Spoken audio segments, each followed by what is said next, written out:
Bonjour à tous et à toutes, j'espère que vous allez bien. Je suis content de vous retrouver. Aujourd'hui, on parle des maladies du cœur, on parle de la santé en fait du cœur et des artères.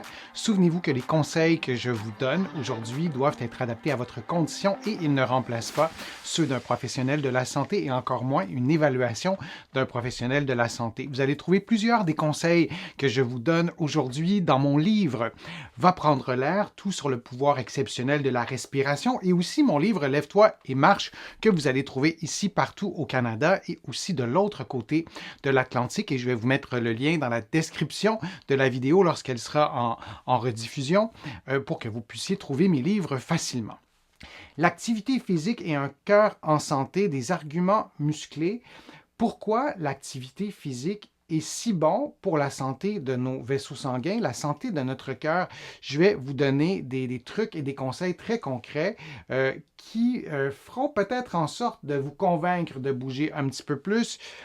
L'étude, c'est celle-ci. Vous pourrez taper sur un moteur de recherche le titre de l'étude, vous allez la trouver facilement. Et je vous en donne 10, mais dans cette étude-là, il y en a plusieurs dizaines selon chaque sphère de la santé liée à l'alimentation, par exemple, et liée aussi à l'activité physique. Alors, je me suis inspiré de cette étude pour vous présenter des explications, parce qu'on dit ça, hein, bougez bien pour votre santé, bougez plus pour votre santé, c'est ce qu'il faut faire. Mais pourquoi ça fonctionne pour la santé cardiovasculaire? C'est ce qu'on va voir ensemble dans les prochaines minutes.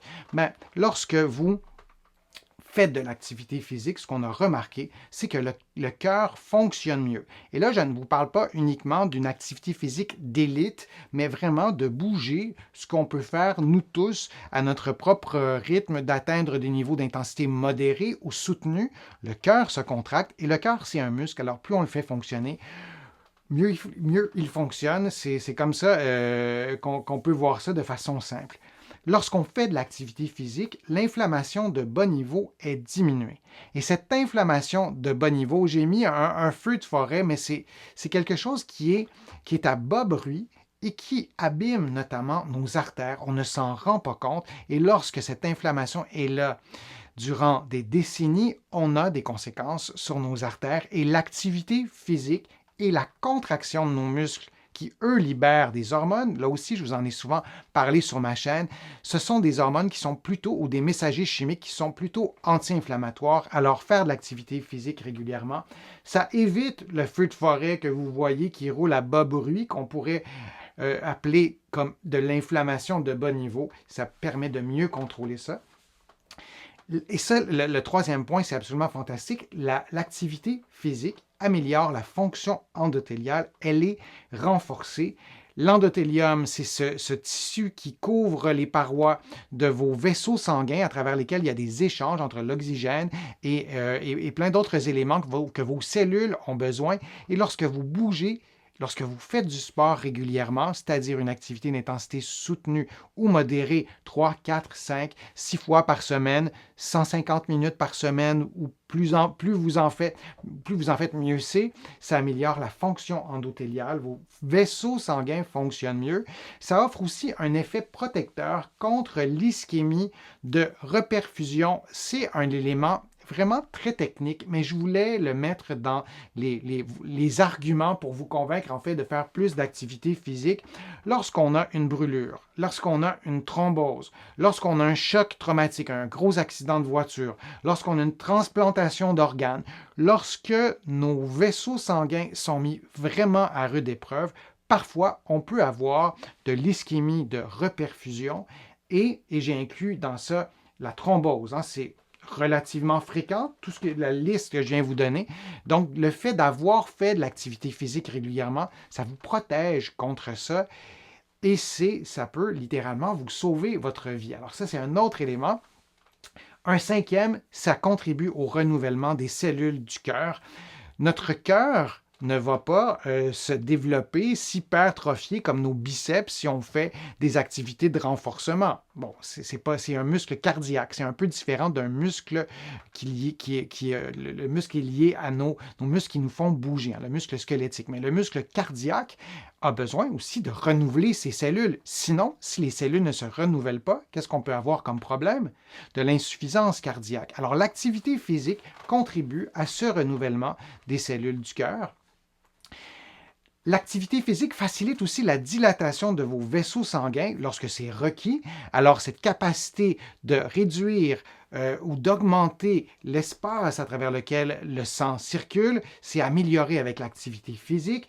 Un autre élément aussi, l'activité physique participe à une meilleure dissolution des caillots sanguins, la fibrinolyse.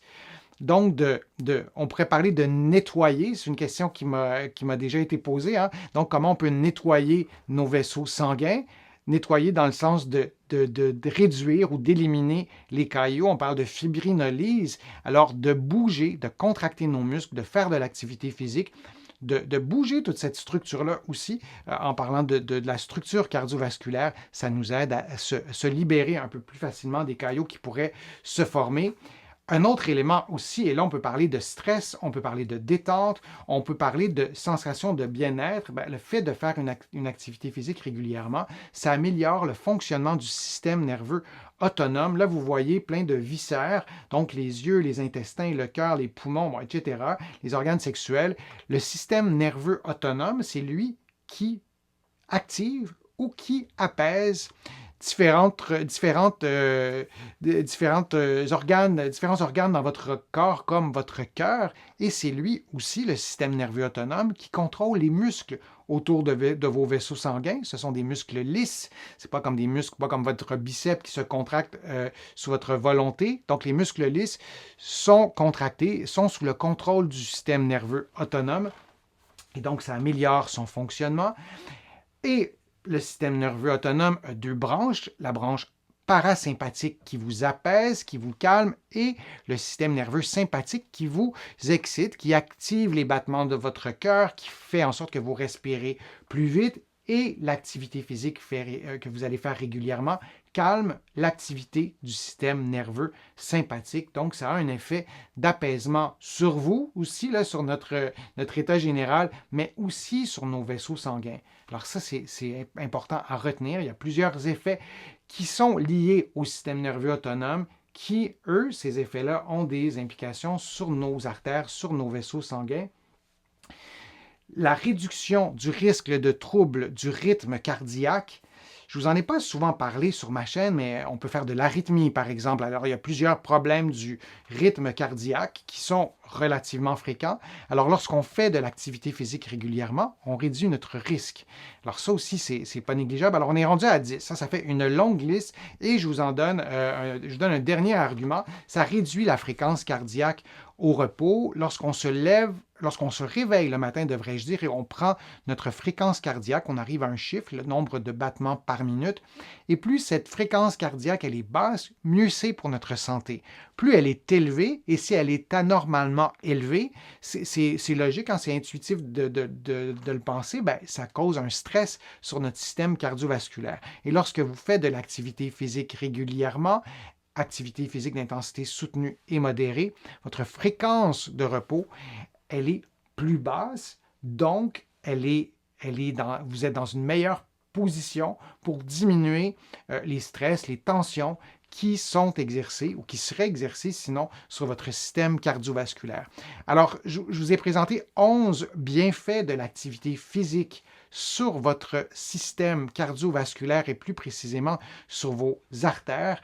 Et parfois, on a besoin de motivation et ce type de motivation, se rappeler des bienfaits, ça peut être un élément aussi pour nous inciter à bouger un peu plus et peut-être que je vous aurai convaincu de bouger un peu plus régulièrement. Je vous remercie de votre attention. J'espère que les conseils que je vous ai donnés vous ont été utiles. J'espère que je vous ai convaincu de prendre soin de votre santé cardiovasculaire. Je vous remercie de contribuer à mes plateformes. Vous êtes plusieurs à le faire régulièrement et votre soutien est absolument essentiel à la poursuite de toutes ces productions de contenu que je vous propose sur ma chaîne YouTube. Vous pouvez d'ailleurs vous abonner et sur mon site web. Vous pouvez donc contribuer directement sur YouTube en cliquant sur le petit cœur ou sur mon site web. Il y a différentes façons de contribuer financièrement, mais aussi avec des clics. Je vous explique tout ça dans l'onglet Contribuer. Vous allez trouver beaucoup d'informations sur la santé cardiovasculaire sur mon site web. Je vous l'ai déjà donné, l'adresse www.denisfortier.ca. Vous pouvez vous abonner gratuitement à l'infolettre. Vous allez trouver beaucoup d'informations dans mes livres que vous pouvez trouver partout au Canada et aussi de l'autre côté de l'Atlantique. Et je vous mets le lien pour trouver mes livres facilement, notamment à la librairie du Québec à Paris. Vous pouvez vous rendre ou vous pouvez commander mes livres sur le web, sur leur site web. Encore une fois, je vous remercie beaucoup et au plaisir de vous revoir pour une prochaine vidéo, pour un prochain direct.